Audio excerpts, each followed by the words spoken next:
We've all taken a long car trip, haven't we? We've all passed that rest area sign multiple times, wondering if we could make it another 20 minutes or not before having to take a pee break or stretch. Sometimes you're lucky and get one of those huge rest areas with the big buildings with food and everything. But most other times, depending on where you are, you'll be lucky to get a little one with a tiny building just for restrooms and nothing else. Well, I was on a long road trip. A 15-hour road trip, actually. And a big chunk of that drive was overnight. I won't say from where to where, because I don't really think that matters much. But I will say that I was in some bumpy area on the east coast of the US. It was late at night, and I was powering through the drive. Not many cars on the road at this hour. In fact, it was a pretty rare scene to see another car on the road this late. I was reaching that uncomfortable point in the ride where I had to use the bathroom, and I was just getting overall antsy in my seat from sitting for so long. I started keeping an eye out for a rest area sign, and when I saw that familiar blue sign, it felt like a saving grace. So a few miles later, I veered off into the rest area. It was a small one, but there was a restroom building, and that's all I needed. There were no trucks parked here. I'm pretty sure they can only stay overnight at designated truck rest areas. But there was another car in the parking lot. I considered the possibility that whoever it was asleep in their car. As I got out from my car, I stretched a bit, and on my way to the bathroom, I looked at the other car in the lot. But the windows appeared to be tinted, so I couldn't see if someone was inside of it or not. Not that it was a big deal in the moment, I was just curious. I got inside the bathroom, and I was faced with a strange sight. There was a man standing in the corner of the bathroom with his head looking down and his back towards me. At first I thought he was using the urinal, but I quickly realized he wasn't even facing the closest urinal. He was literally just facing the corner of the wall. I paused, and I didn't know whether to say something or not. I almost said, "Are you alright?" But the scene was just too weird. I had to walk closer to him though to get to the stall, and honestly, I was almost scared to get near him. I just tried to mind my business and keep a normal pace. I walked into the stall and closed the door.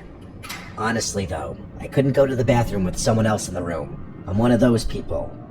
He was just too dead silent in there. It was weird. I stood in the stall for like a minute trying to at least pee, but I couldn't for some reason. I flushed the toilet anyway and left the stall.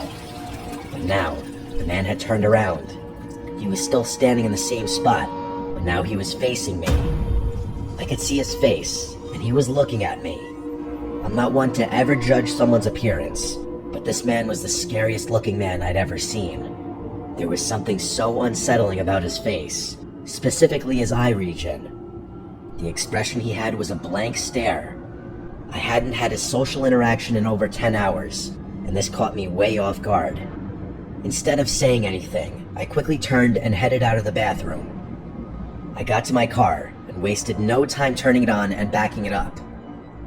As I looked in the rearview mirror, I saw that man walking in the direction of my car. I drove fast away to get him out of my sight. I was relieved to get back on the highway. However, that was the only relief I got. I still had to use the bathroom. I was sure it would only be another 20 minutes or so till the next one. I could hold it.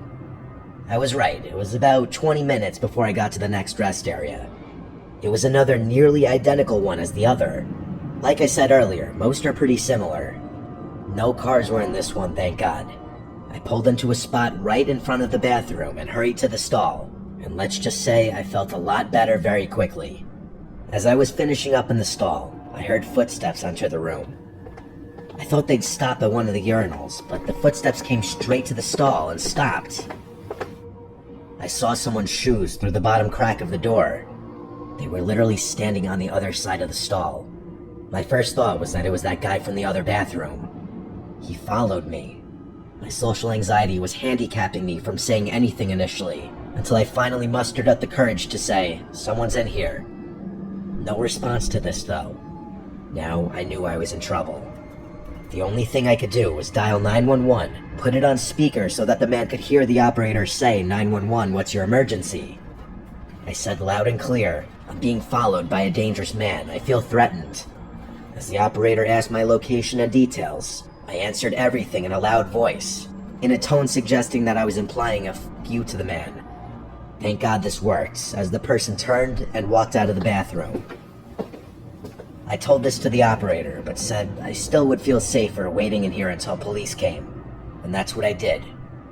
A knock at the bathroom door from a police officer was my cue to safely come out. I described the man and the vehicle I saw at the other rest area, the creepy encounter, and then the second creepy encounter at this one. We checked my car as well to make sure it wasn't messed with at all. After determining that he was gone, the officer and I left the rest area at the same time, and eventually he turned off the highway. The rest of my road trip went normal, but damn was this a terrifying night. I'd never been followed before. I know with almost 100% certainty that the person outside of the stall was the same creep that was in the first bathroom. It just feels extra weird because I'm a male. These things I feel like usually seem to happen to women, but I guess it can really happen to anyone.